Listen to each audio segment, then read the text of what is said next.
2026 இதே நாளில் அனுர அரசு துரத்தியடிக்கப்படும். சஜித் தரப்பு உறுதி. தற்போதைய அரசாங்கம் அடுத்த ஆண்டு மே 24ஆம் திகதிக்கு மேல் ஆட்சியில் இருக்காது என ஐக்கிய மக்கள் சக்தியின் நாடாளுமன்ற உறுப்பினர் நளின் பண்டார தெரிவித்தார். ஊடகவியலாளர்களுக்கு இன்று கருத்து தெரிவித்த அவர், அரசாங்கத்தின் மீதான அதிருப்தி பொதுமக்களிடையே மட்டுமல்ல, அரசாங்க அதிகாரிகள் மற்றும் புத்திஜீவிகள் மத்தியிலும் அதிகரித்து வருவதாக கூறினார். தொலைநோக்கு மற்றும் அனுபவம் இல்லாத ஒரு குழுவிடம் அதிகாரம் ஒப்படைக்கப்பட்டால் என்ன நடக்கும் என்பதை எச்சரித்ததாகவும், தற்போது அதன் விளைவுகளை தாங்கள் காண்பதாகவும் நாடாளுமன்ற உறுப்பினர் கூறினார். அரசு பேருந்தை மோதி தள்ளிய கனரக வாகனம். வெள்ளவாய தனமல்வில்ல பிரதான வீதியில் மணலேற்றி சென்ற கனரக வாகனம் இலங்கை பாரிய விபத்தொன்று ஏற்பட்டுள்ளது. இந்த விபத்தில் பேருந்தில் பயணித்த ஒரு பெண் உட்பட 6 பேர் காயமடைந்து தனமல்வில்ல பிராந்திய வைத்தியசாலையில் அனுமதிக்கப்பட்டுள்ளதாக கூறப்படுகிறது. அத்துடன் விபத்தில் பலத்த காயமடைந்தவர்களை ஹம்பாந்தோட்டை பொது வைத்தியசாலைக்கு மாற்ற நடவடிக்கை எடுக்கப்பட்டுள்ளது. எதிர்க்கட்சியையும் சந்தித்த சுயாதீன குழுக்கள்.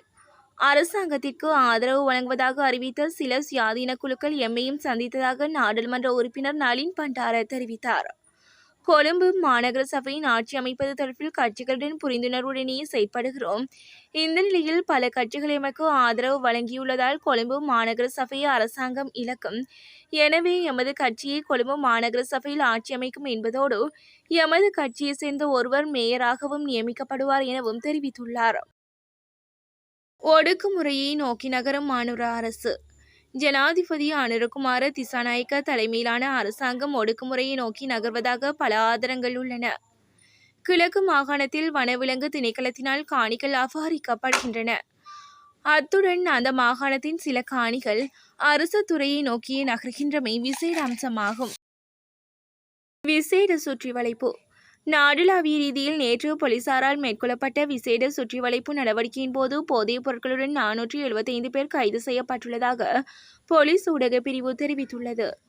அதன்படி ஹெரோயின் போதைப் பொருளுடன் 178 பேரும், ஐஸ் போதைப் பொருளுடன் 131 பேரும், கஞ்சா போதைப் பொருளுடன் 158 பேரும், மதன மோதக போதைப் பொருளுடன் 3 பேரும், கஞ்சா செடிகளுடன் 5 பேரும் போலீசாரால் கைது செய்யப்பட்டுள்ளனர்.